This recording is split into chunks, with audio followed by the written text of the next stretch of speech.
तो अब हम आगे बढ़ते हैं अकाउंटिंग ट्रीटमेंट की तरफ। अकाउंटिंग ट्रीटमेंट की तरफ, ठीक है जी। अकाउंटिंग क्वेश्चन को मैंने जो डिवाइड कर रखा है, इसका अकाउंटिंग ट्रीटमेंट को दो पार्ट्स में मैंने डिवाइड किया हुआ है। दो पार्ट्स कौन कौन से हैं, ध्यान से देखना। एक मैंने इसे डिवाइड किया है लॉन्ग क्वेश्चन में, मैं एक पार्ट को बोलता हूं लॉन्ग क्वेश्चन, ये मेरा फर्स्ट पार्ट है। और सेकंड पार्ट को मैं क्या बोलता हूं, शॉर्ट क्वेश्चन, ठीक है जी। शॉर्ट क्वेश्चन में आपने कुछ नहीं करना है, सिर्फ दो फॉर्मूले स्टडी करने हैं और उसके बेस में जितने भी क्वेश्चन होंगे वो सॉल्व करने हैं। पहला फॉर्मूला क्या है, total assets is equal to, बहुत अच्छे से आपको पता है, क्लोजिंग कैपिटल प्लस में लायबिलिटीज, ठीक है जी। CLO मतलब क्लोजिंग है, चलो मैं पूरा लिख देता हूं आपके लिए, क्लोजिंग कैपिटल प्लस में लायबिलिटी। और सेकंड फॉर्मूला क्या है, closing capital is equal to क्या होगा, ओपनिंग कैपिटल प्लस में एडिशनल कैपिटल माइनस में ड्राइंग प्लस में प्रॉफिट और माइनस में लॉस, ठीक है जी। ये दो फॉर्मूले हैं और इसके ऊपर, दो फॉर्मूले के ऊपर आपका एक पूरा टॉपिक कंप्लीट हो जाएगा, राइट। बात करते हैं लॉन्ग क्वेश्चन की। ये क्या है, ये जनरली आपका फॉर्मेट बेस है, फॉर्मेट फॉर्मेट बेस है। यहाँ पे मैं आपको क्या दूंगा, एक बहुत अच्छा सा अकाउंटिंग क्वेश्चन का एक फॉर्मेट कराऊंगा और ये वहां पे जाके आपका कंप्लीट हो जाएगा। तो फॉर्मेट बेस्ड जो क्वेश्चन है वो हम बाद में करेंगे, राइट। सबसे पहले हम इस वाले सेक्शन को कंप्लीट करेंगे, क्लियर है। इसका स्क्रीनशॉट लो, फिर मैं आगे कराता हूँ। इसका स्क्रीनशॉट ले लो आप बहुत अच्छे से। मैंने आपको एक बात बताई थी, पता है क्या, मैंने आपको बहुत अच्छे से एक बात बताई थी। मैंने कहा था जो मेरी टोटल एसेट्स है ना, टोटल एसेट्स है वो किसके इक्वल होता है, क्लोजिंग कैपिटल प्लस में लायबिलिटीज। बताई थी ना वाली बात। जहां पे जो मेरा क्लोजिंग कैपिटल है ना बेटा, वो पता है क्या है, वो एक्स इंटरनल लायबिलिटी है। क्या है ये मेरी इंटरनल लायबिलिटी।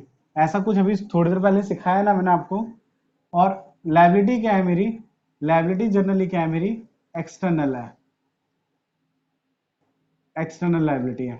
अब ध्यान से सुनना, यहाँ पे वही सारी बातें निकल के आ गई जो अब तक आपने सीखा है। क्लोजिंग कैपिटल क्या है, इंटरनल लायबिलिटी, और लायबिलिटी क्या है मेरी, एक्सटर्नल लायबिलिटी है, ठीक है जी। यानी ये जो लायबिलिटी आपकी बाहर से होगी, बाहर से लायबिलिटी या तो आपने पैसा उधार लिया होगा या फिर किसी से गुड्स आपने उधार खरीदे होंगे। ध्यान से सुनना, अगर ये मार्कर परचेज करके लाऊं कहीं बाहर से, पहली बात तो पैसा दे के आऊंगा, तब ये उधार नहीं होगा। लेकिन अगर मैं से उधार खरीद के लेकर आ रहा हूं तो तब क्या होगी, लायबिलिटी होगी मेरे ऊपर, उधारी होगी मेरे ऊपर। उधारी को ही हम क्या बोलते हैं, लायबिलिटी। जब मैं बाहर से खरीद के ला रहा हूं उधार में, तो इसे मैं बोलूंगा बाहर की उधारी, that is called external liability. और जब मैं अंदर की ही चीजें हैं, भाई से पैसा ले लूं या भाई से कोई सामान ले लूं, तो उसे मैं क्या बोल दूंगा, इंटरनल लायबिलिटी। क्लियर हो गई वाली बात। तो ऑनर ने जब बिजनेस स्टार्ट किया तो उसे हमने क्या बोला था, इंटरनल लायबिलिटी। और जब बिजनेस ने किसी बैंक से पैसा उधार लिया था उसे बोला गया था एक्सटर्नल लायबिलिटी। क्लियर हो गई वाली बात। अब भैया वो तो ठीक है आपने बताया, लेकिन ये तो बताओ क्लोजिंग कैपिटल क्या है। एसेट्स तो हमें समझ आ गया, एसेट्स हमारी प्रॉपर्टी होती है, प्रॉपर्टी इन दोनों का सम होता है। लेकिन क्लोजिंग कैपिटल तो बताओ बेटा, क्लोजिंग कैपिटल तो है। ध्यान से सुनना, सपोज करो, सपोज करो आपका ये काम था एबीसी लिमिटेड, सपोज करना ये आपका काम था, ठीक है। और आप इसके क्या थे, ऑनर। और मुझे मान लो मैं क्या हूं यहाँ का, मैं सिंपल सा एक छोटा सा अकाउंटेंट हूं। मैं क्या हूं, अकाउंटेंट। मेरे को अकाउंटेंट मान लो ना, मैं आपके लिए काम करूंगा, ठीक है जी। आप मालिक हो, आप क्या हो, मालिक। मेरे कहने पे आपने क्या किया था, आपने बिजनेस स्टार्ट किया था और 5 लाख रुपए लेकर आए थे, लाए थे ना आप।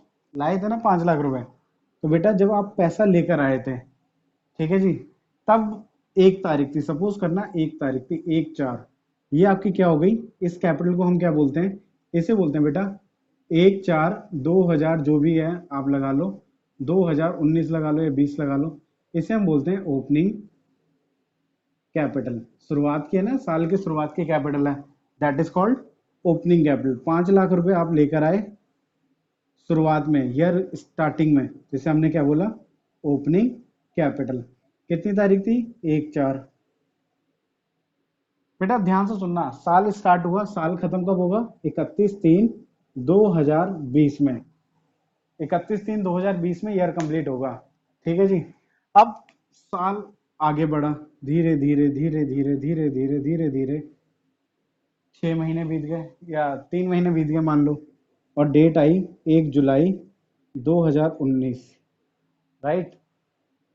मैंने कहा ऑनर साहब पैसा नहीं है फर्म में, ठीक है जी। आपने कहा पैसा कहाँ गया 5 लाख, मैंने कहा जी आपने एसेट्स वगैरह खरीदी थी, खत्म हो गई, आपने गाड़ी खरीदी, आपने मशीनरी खरीदी, आपने फर्नीचर परचेज किया, वर्करों को सैलरी जा रही है महीने के महीने, इलेक्ट्रिसिटी बिल पे हो रहा है, पैसा खत्म हो गया। आपने कहा करना क्या है, मैंने कहा अकाउंट ऑनर साहब आप ऐसा करो, कुछ पैसा और ले आओ। आपने कहा ठीक है, 3 लाख रुपए मैं और ला रहा हूँ, 3 लाख रुपए और ला रहा हूँ। आप 3 लाख रुपए और ले आए बिजनेस में, ठीक है जी, यानी बिजनेस में 3 लाख रुपए और इन्वेस्ट कर दिया आपने। बोलो मेरे साथ क्या करा आपने, इन्वेस्ट किया है, इन्वेस्ट समझते हो ना, इन्वेस्टमेंट किया आपने, 3 लाख रुपए और लगा दिया।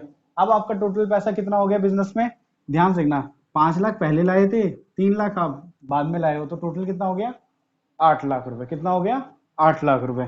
तो ध्यान से देखना, आपकी अब टोटल कैपिटल कितनी हो गई, 8 लाख रुपए हो गई। चलो जी ठीक है, आगे बढ़ते हैं, बढ़ते गए बढ़ते गए बढ़ते गए बढ़ते गए। अब आई क्या, दिवाली। भाई दिवाली भी तो आती है हमारे में, दिवाली आई, ठीक है जी, फेस्टिवल सीजन चालू हुआ, और आपने क्या करा, कुछ पैसा बिजनेस से अपने घर के लिए निकाल लिया, ठीक है ना।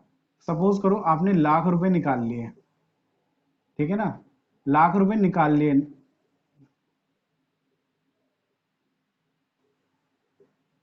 इसे हम क्या बोलेंगे, विड्रॉ। क्या बोलेंगे, विड्रॉ, ठीक है जी। क्या बोलेंगे, विड्रॉ या फिर ड्राइंग। अब जो निकाले हैं किस लिए निकाले हैं, पर्सनल, पर्सनल यूज के लिए निकाले हैं आपने, ये बात ध्यान रखना, ऑफिशियल नहीं लिख रहा, पर्सनल लिख रहा हूँ। पर्सनल यूज के लिए 1 लाख रुपए निकाल लिए। अब 1 लाख रुपए निकाल लोगे तो बताओ जी आपकी कैपिटल कितनी थी फर्म में, 3 लाख आपने दिए थे, 5 लाख एक बार दिए, 3 लाख एक बार दिए, टोटल कितनी हो गई, 8 लाख। 1 लाख रुपए अगर आपने निकाल लिए, 1 लाख रुपए अगर आपने निकाल लिए, तो बताओ जी आपकी कैपिटल कितनी बचेगी, 1 लाख निकाल लोगे तो कम हो जाएगी ना, कैपिटल कितनी बचेगी, 7 लाख। कितनी बचेगी, 7 लाख। चलो जी 7 लाख बची, याद रखना, आगे बढ़ो। फिर आगे बढ़ते गए बढ़ते गए बढ़ते गए बढ़ते गए, साल खत्म हुआ। अब ध्यान से सुनना, साल खत्म हुआ, जब साल खत्म होता है ना बेटा, ध्यान रखना, हर ऑर्गेनाइजेशन, हर बिजनेस एक बात जानना चाहता है, ड्यूरिंग द ईयर उसे प्रॉफिट हुआ है या फिर लॉस हुआ है। क्या कोई भी ऑर्गेनाइजेशन ईयर एंड पे दोनों बातें हो सकती हैं क्या उसके साथ, उसे प्रॉफिट भी हो जाए या लॉस भी हो जाए, बताओ जल्दी से, यस या नो करो।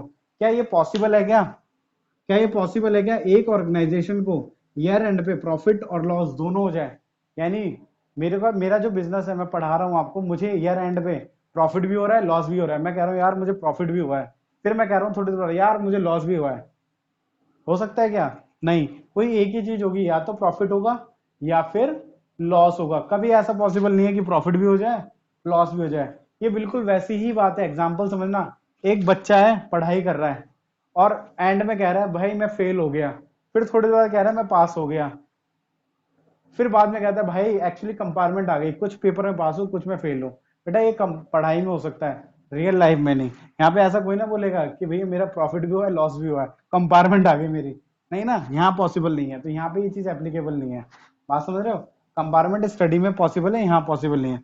यहाँ सिर्फ एक ही चीज होगी, या तो प्रॉफिट या तो लॉस। अब ध्यान से सुनना, अगर मान के चलो 2 लाख का प्रॉफिट हो गया, ध्यान से सुनना, 2 लाख का प्रॉफिट हो गया, तो बताओ जी किसको मिलेगा? बिजनेस में अगर 2 लाख का प्रॉफिट हो गया तो किसको मिलेगा? इतना तो समझ गए हो ना? क्या ये अकाउंटेंट को दे दोगे क्या 2 लाख रुपए? किसको मिलेगा ये 2 लाख रुपए? जिसने बिजनेस स्टार्ट किया है, यानी कि किसे मिलेगा? ऑनर को। तो ऑनर की कैपिटल में क्या हो जाएगा? प्लस हो जाएगा। क्या हो जाएगा? प्लस हो जाएगा। ओपनिंग कैपिटल 5 लाख लाए थे, एडिशनल लाए तो प्लस किया। ड्राइंग आपने निकाला ना तो माइनस कर दिया। फिर आपका प्रॉफिट हुआ तो प्लस। अगर गलती से लॉस हो जाता तो लाख रुपए का, तो आप इसे क्या करते? माइनस। समझ रहे हो? लॉस होता तो माइनस, प्रॉफिट होता तो प्लस। बात आ रही है समझ में? अब एक बार जरा कैलकुलेट करके कोई समझदार बच्चा बताएगा मुझे, ईयर एंड पे ऑनर की कैपिटल कितनी बची है? कोई भी एक बच्चा कैलकुलेट करके बता दो। बेटा चलो मेरे साथ कैलकुलेट करो, देखते हैं कैलकुलेशन किसकी अच्छी है, मेरी या आपकी। 5 लाख रुपए लेकर आया ऑनर। ऑनर कौन थे? आप। 5 लाख रुपए लेके आए, फिर 3 महीने बाद 3 लाख रुपए और लाए, कितनी होगी कैपिटल? 8 लाख हो गई। 8 लाख में से 1 लाख रुपए आपने निकाल लिए पर्सनल यूज के लिए, कितनी बची? 7 लाख। आपको 2 लाख का प्रॉफिट हुआ तो लॉस को मैं हटा देता हूं। 2 लाख का प्रॉफिट हुआ तो आपकी कैपिटल अब कितनी हो गई? कितनी हो गई? जल्दी बोलो, कितनी हो गई? मैं देख रहा हूं, आई एम वेटिंग, जल्दी बताओ। देखो, शिखा ने बता भी दिया, 9 लाख। शाबाश। कोई भी नहीं है मतलब जो, कैलकुलेशन इतनी टफ है क्या? युवराज भा युवराज लेफ्ट हो गया, चलो कोई बात नहीं। 9 लाख, देखो नोना ने बता दिया। वसीम आप भी बताओ ना। अमन ने भी बता दिया, शाबाश। शाबाश। 9 लाख रुपए बचेगा, एग्जैक्टली 9 लाख रुपए बचेगा बेटा। जब मैं आपसे पूछूंगा ना कि मेरी कैपिटल बताओ, कब की कैपिटल बताओ? ईयर एंड की कैपिटल बताओ। कब की कैपिटल बताओ? ईयर एंड की कैपिटल बताओ। आप क्या बोलोगे? सर, सर आपकी जो कैपिटल है ना वो 9 लाख है। बेटा आप ध्यान से सुनना, जो आपने मुझे ईयर एंड की कैपिटल बताई है ना, ये 9 लाख रुपए, that is called closing capital. That is called closing capital. और जब आपने बिजनेस स्टार्ट किया था ना, पिछले साल की कैपिटल थी, उसे हमने क्या बोला था? Opening capital. ओपनिंग कैपिटल वो कैपिटल होती है जो साल के शुरुआत में आपके साथ होती है, that is called opening capital. और ड्यूरिंग द ईयर यानी ईयर एंड पे प्रॉफिट ऐड करने के बाद जो कैपिटल बचती है, लॉस माइनस करने के बाद जो कैपिटल बचती है, that is called closing capital. ये वर्ड क्लियर हुआ? क्लोजिंग कैपिटल क्लियर हुआ? बोलो बोलो। एडिशनल कैपिटल, 3 लाख रुपए जो आप और लेकर आए थे उसे हमने क्या बोला था? उसे हमने क्या बोला? Additional capital. क्या बोला उसे? Additional capital. ड्राइंग तो आपको क्लियर, ये पैसा निकालना हो गया। बात आई समझ में? कितनों को ये बात समझ में आई? जल्दी से बोलो।